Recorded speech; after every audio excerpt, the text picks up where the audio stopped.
Salutations, ladies and gentlemen. The Knife Raven here, back again with another video, and Merry Christmas. And I suppose since it's only a few days away, Happy Early New Year.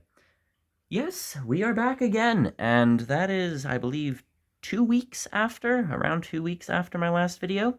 So not the longest gap in between uploads, but I would still like to shrink that gap a little. But today, I have something quite special. Yes, I say that every single time, obligatory, blah, blah, blah. So, what are we talking about today?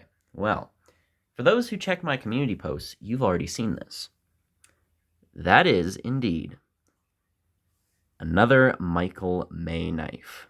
Now, this is a very interesting knife here, and very brief backstory. My family wanted to get me something for Christmas, and I am quite difficult to buy for because, well, at least for knives, I'm very particular. And so they asked, and well, are there any brands or stores that you like? Well, yes, there's Michael May out of Sheffield. Okay, what kind of knives from him? There are quite a few. Well, I like this pattern and that pattern, and I really just said, yes, I like all of them. But this was a knife I did not expect to get, and it was quite the surprise for me. And quite a nice surprise at that. Yes, this is Michael May's take on a Barlow knife, and it's in a handle I have never owned before. This is Bocote wood. And Bocote wood is a very unique grained wood from Mexico, and it has quite the desirable pattern, as you can see.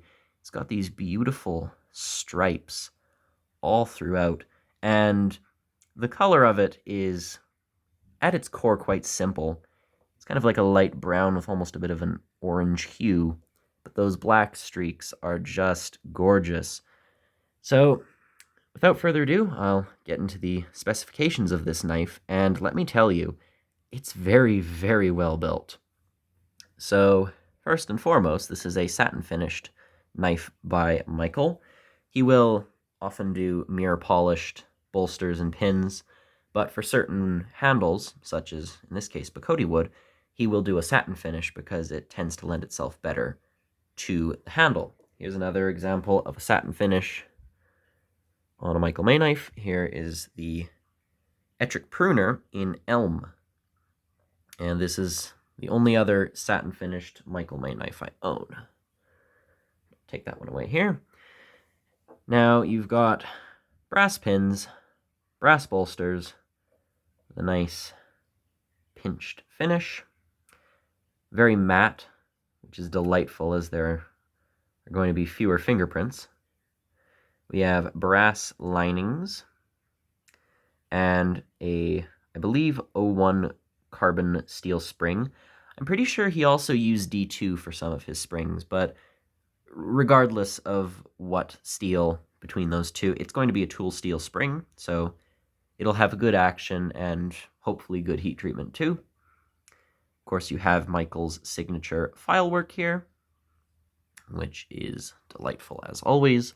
Gapping on this is hard to tell without holding it up to the light, because filework tends to hide gaps. And it actually looks like this is a knife that is gap-free, which is very, very nice. So that's 1 point for Michael already. You've got an even grind on the bolsters, both vertically and horizontally. The pins are, I'd say they're flush, but you can feel them.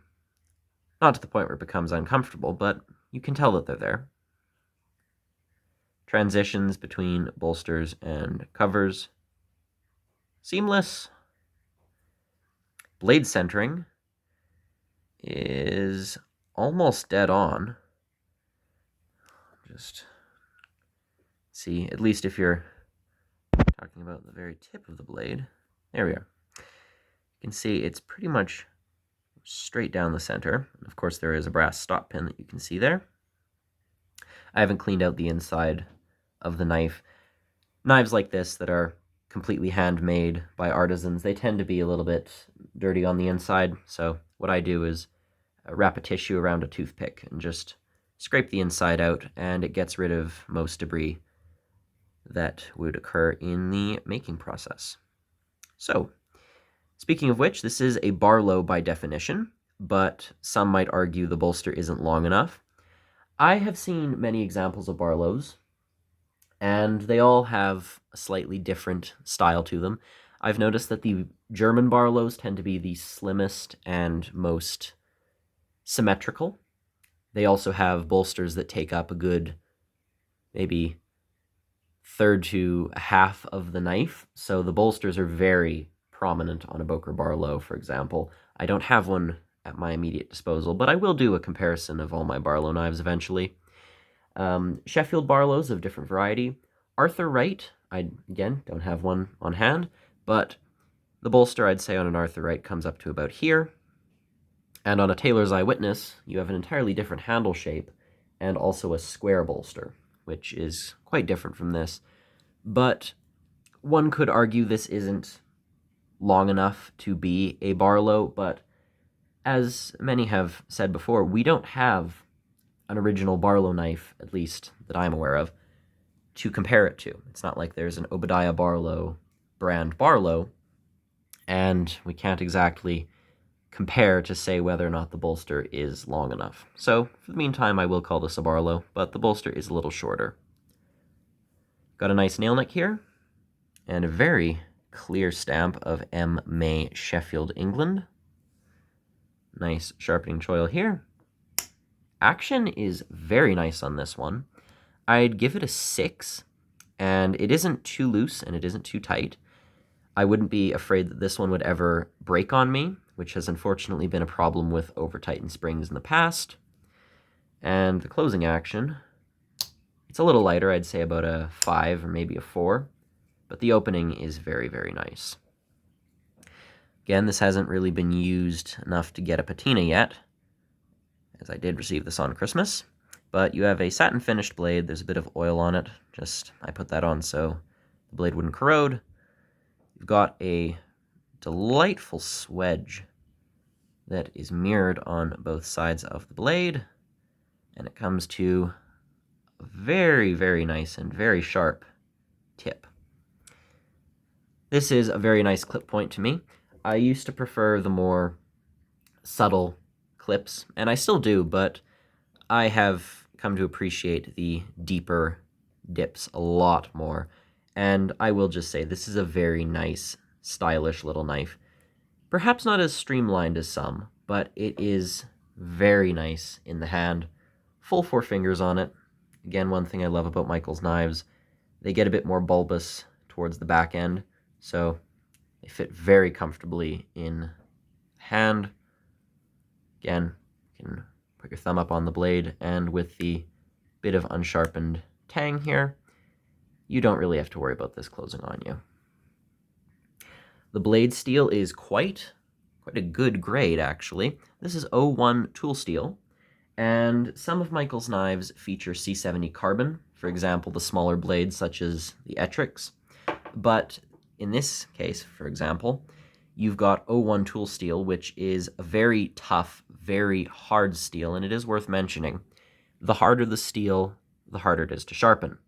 And so with a Rockwell hardness that can sometimes sit around 60, this is not going to be a knife that you just pass over a strop a couple times and it's going to be razor sharp again.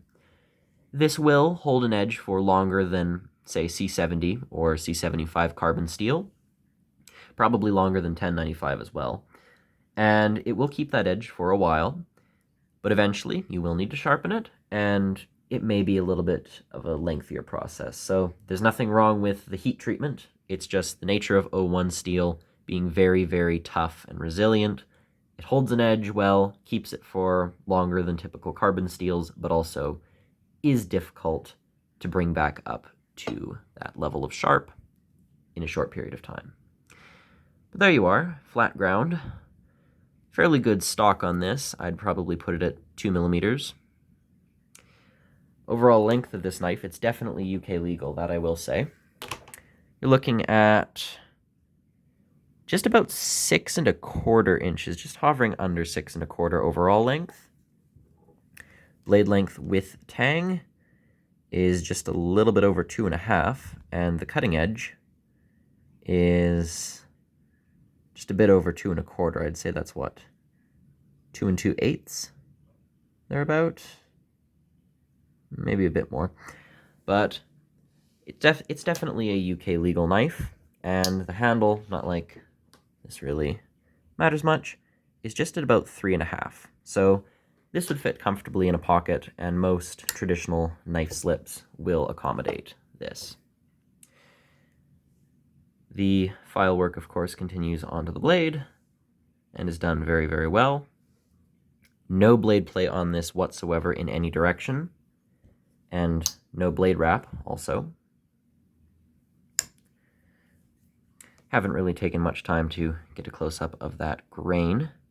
Again, it's a satin-finished handle, so it's not going to be as shiny as some, but you can see that delightful grain in the Bocote wood, and it's really just a unique piece of timber.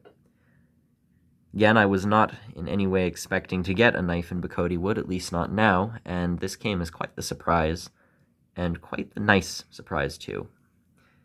But beautiful, beautiful handle. I believe GEC likes Bocote wood and uses it on a pretty decent amount of their knives, but it's very nice. Doesn't look like something that you'd be afraid to take out. It's not mother of pearl, but at the same time, it kind of puts something like this elm here to shame, which really says something, because this is still a nice bit of wood here on this Ettrick pruner. Just a delightful knife in appearance. And one thing that is kind of interesting, this knife, I believe, was reviewed, this exact knife, not this copy, but this exact design was reviewed by my fellow knife reviewer, and I would like to say friend, Steel City Knives. Go check out his channel. Excellent fellow, and he has, I believe, this exact knife, a clip point Barlow from Michael May, in Bocote wood with the file work. And he talked about it, I think, 6 months ago, perhaps, maybe a little bit more recently, and he seemed to really quite like it, and I can understand why. This is just an excellent knife. It feels wonderful in the hand, it doesn't look threatening or intimidating, and it really just oozes that old world charm that a lot of Sheffield knives possess. But I think it's absolutely spectacular, and the only flaw that I can find in this entire knife, the only flaw, and it's a very small one at that, if you look at the spring where it joins with the blade, you can see it is ever so slightly raised. You can see that, I think. There you are. It's just a hair above the bolster, and because of that, you can feel it, but that is the only flaw I can find on this entire knife. And considering that this was made by one man, one craftsman, who was using hand tools and not relying on precision machinery, considering that it is so well built that the only flaw I can find is that slightly raised spring, I think it's safe to say that Michael May makes a very nice Barlow, and this is just a brilliantly put together knife. I'd give it a good 9 out of 10. The only reason I'd say it's not 10 out of 10 is just because I have to be fair. It isn't perfect in the literal sense, but for me, I would say this is a perfect knife. I'd happily carry this, cherish it, and while I never used to think of myself as a big Barlow fanatic, I think it's knives like this that really could encourage that passion. And so I am over the moon with this knife, and I will say, this is not the only Michael May knife that I received for Christmas. So might put out another teaser later this week.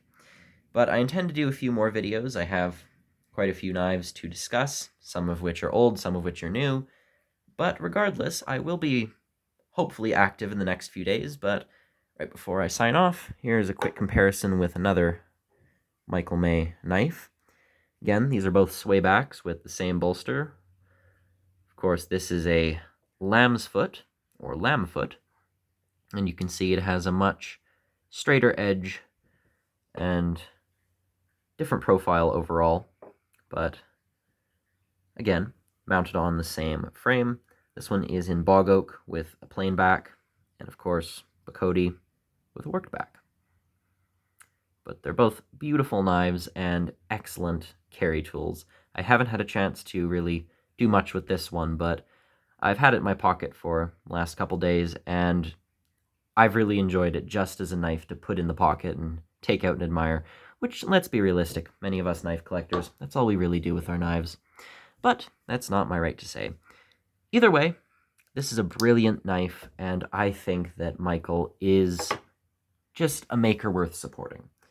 His production quality is definitely above average, and I think while the knives aren't always perfect, and that is something I would like to stress, perfection for a completely handmade knife is obtainable, but oftentimes it runs a price tag of hundreds of dollars, if not thousands. And I'm not justifying flaws, but as long as they're just little cosmetic imperfections, you could almost say they're more like quirks. And that is exactly the case with this knife. There's nothing wrong with it. This is a perfectly good, usable knife, and there's nothing I could say against it in that aspect. For the overly picky collector, yes, you could say, well, that raised spring, yes, absolutely. But to me, the little imperfections sometimes can help make a knife and make them feel like they were put together by human hands. And as I've said before, we as humans are far from perfect. No one really ever has been, and it's no surprise that the things that we make aren't always going to be perfect either. So, yeah, that's my take on Michael May knives. I know I've probably reiterated that many, many times, but I still believe it. These are excellent, excellent little pieces of cutlery, and if you're looking for something just a little fancier than your average Arthur Wright, but not maybe in the same realm as a Taylor's Eyewitness, this is the perfect middle ground. It's rugged and dependable enough to be a good user knife, but it still has those little extra additions, like a fancy wood handle and file work, that just make it feel like a gentleman's knife. A classy carry, but a perfectly good user. That's how I describe Michael May knives, really, as a whole. So, there you are. Michael May Barlow in Bocote wood. Very nice knife. I absolutely am smitten with it. And yeah, Merry Christmas, Happy New Year. Thank you very much for watching. This has been the Knife Raven, as always, signing off. Goodbye.